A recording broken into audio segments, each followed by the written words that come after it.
took 2 days to hike to the spot we'd heard about, a strange house standing alone in the middle of the woods. And if it couldn't possibly sound any more cliché, the rumors were that the former owners of the house haunted it and killed anyone who dared to enter. From the outside, it looked unremarkable. Had it not been in the middle of the forest with nothing around but trees and rocks, the house would have looked like any other rundown home in a bad area. But the fact remained, it was the only man-made structure for miles.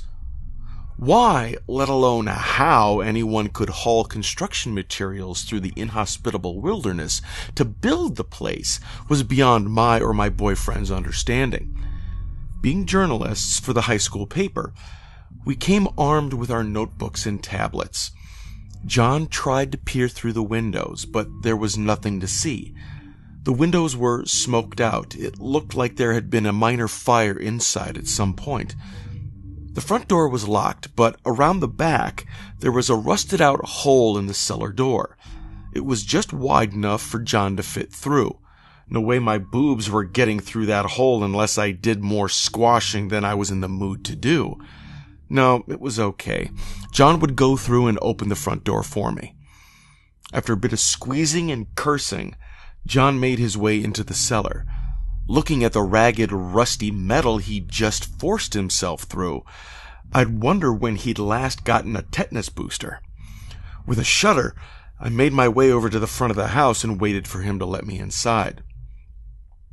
I waited and waited. After a couple of minutes, I heard John banging on the door from behind to get it open. "It doesn't want to move," he shouted from the other side. "Can you find something to break it open?" I called back. "A crowbar or something?"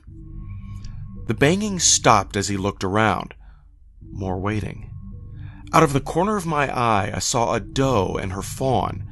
I was spellbound. Growing up in the city, this had been my first trip into the woods since I was a little girl.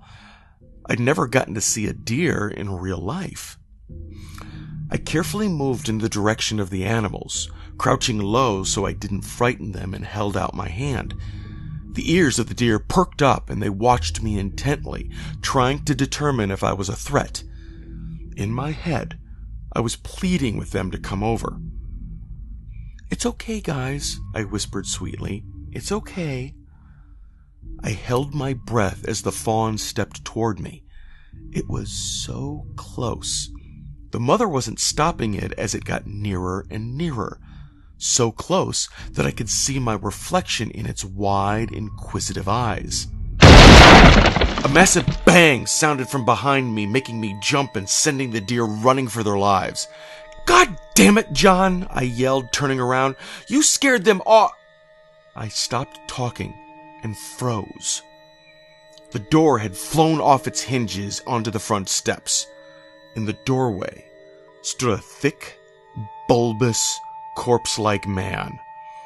He was swollen and burned, almost like he'd been soaked in gasoline for months, then set on fire. And in his hand, he held the severed head of John, whose eyes stared straight ahead with confused shock. I screamed and began to run.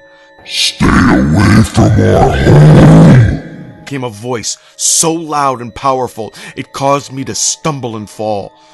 I righted myself and looked over my shoulder, tears streaming down my eyes.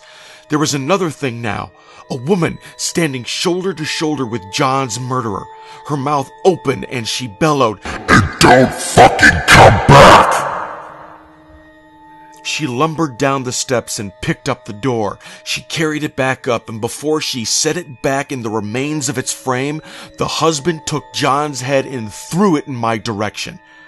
I heard it hit the ground behind me as I ran, but I never saw his face again. Never. Except in my nightmares.